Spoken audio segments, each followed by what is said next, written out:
A new study shows high school age girls in Chicago are suffering from post-traumatic stress disorder at a rate twice as high as Afghan and Iraq war veterans. But the study also found an outreach program working on women is making a significant difference. Joining us now to talk more about this is Dr. Nicole Millbrook and Dr. Monica Bott. Dr. Millbrook works with the group, and Dr. Bott can give you us insight on the study. First of all, let's talk to Dr. Millbrook. You and your staff work with these girls, and you've noticed issues with them, haven't you? Yes, yes. So young women of color have high levels of PTSD symptoms related to the traumas that they've experienced that many times their family may not even be aware of. We found that a really high percentage of high school age, middle school age girls have experienced just some form of trauma. And girls have a tendency to internalize those symptoms, so they're not creating a lot of trouble at school when they're responding to traumatic stress. So they tend to not get quite as much attention as the kids who are acting out because of their problems. Was it tough to bring it out of them? Not necessarily. They needed the space, the safety, and the platform, and it all comes out. Now, Dr. Bott, you conducted a study to look at these girls and see what the problem is and how to resolve it, right? We did. So in 2017, then Mayor Rahm Emanuel was expanding an initiative called the Mayor's Mentoring Initiative, and it was primarily focused on young boys. But there were 750 spots dedicated and set aside for young girls. And oftentimes we overlook, as Dr. Millbrook said, young girls and their experiences when they are exposed to traumatic events like community gun violence. And so we wanted to know what were the experiences of these girls like in a really systematic way. We partnered with Chicago Public Schools.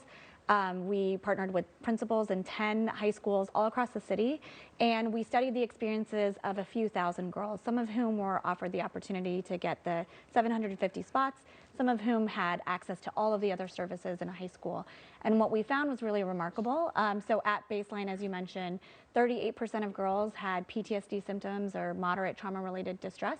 But at the end of the year in 2018, we did a follow-up survey, and we found significant, meaningful reductions of 22% in PTSD and significant reductions in anxiety and depression too. So this solution really seems to work, this once-a-week group-based counseling and mentoring program. And that had a lot to do with WOW, right? WOW, you guys, what did you do? WOW. What did you do to bring down that anxiety, to bring down that PTSD? So it's a group counseling program that where we use cognitive behavioral therapy, narrative therapy, and ACT, acceptance and commitment therapy. And what we find is we create fun activities that doesn't feel like counseling to girls, that gives them an opportunity. So they don't realize they're being counseled. No, we've got core values. There's activities around the values, and they get to think about, how do I connect with my values? Am I doing the things that I say I'm gonna do, that I am as a person? We give them opportunities to think about how their thoughts impact their actions and impact their emotions, and how that impacts their relationships. And then they get to hold each other accountable and support one another. So this worked. It worked. It worked. So how do we keep this going, and how do we maybe use this on the guys too, and maybe to help prevent violence, or can we? So we have evaluated Youth Guidance as Becoming a Man program. We do see significant reductions there in arrests and violent arrests.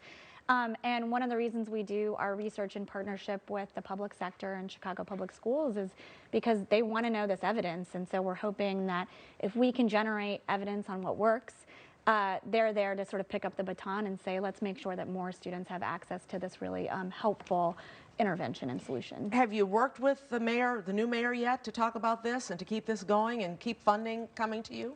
Not yet. The new mayor has been very busy, but we have definitely been sending things to his office, and his office definitely got our announcement today that this study was published. Yeah, it sounds like you have figured out how it works, how to make a difference. Are there some that, I mean, the success rate is good, but there's some that you don't succeed with, I'm sure. There are always some that you don't succeed with. We continue to work with people until we succeed, unless they stop coming to school or unless they stop coming to programs, but our staff work really, really hard to not leave anybody behind. Is it upsetting to see this from both of you guys, is it upsetting to see that there even has to be an issue like this? Absolutely. I mean, it's really sobering to see the incredibly high rates of PTSD in particular. And when you talk to girls, they'll sort of explain the types of trauma that they're exposed to. But what also is hopeful to me is the resilience of the girls. They're coming to school, and you don't see a lot of these externalizing behaviors. And so this program gives them the space and the skill building to try to mitigate the harms of those sort of iceberg, latent mental health challenges that they're sort of keeping on the inside. That's amazing. Thank you both for coming in today and sharing this. And good luck, and get that mayor. Thank you. All right. Thank you Take care. so much for having us.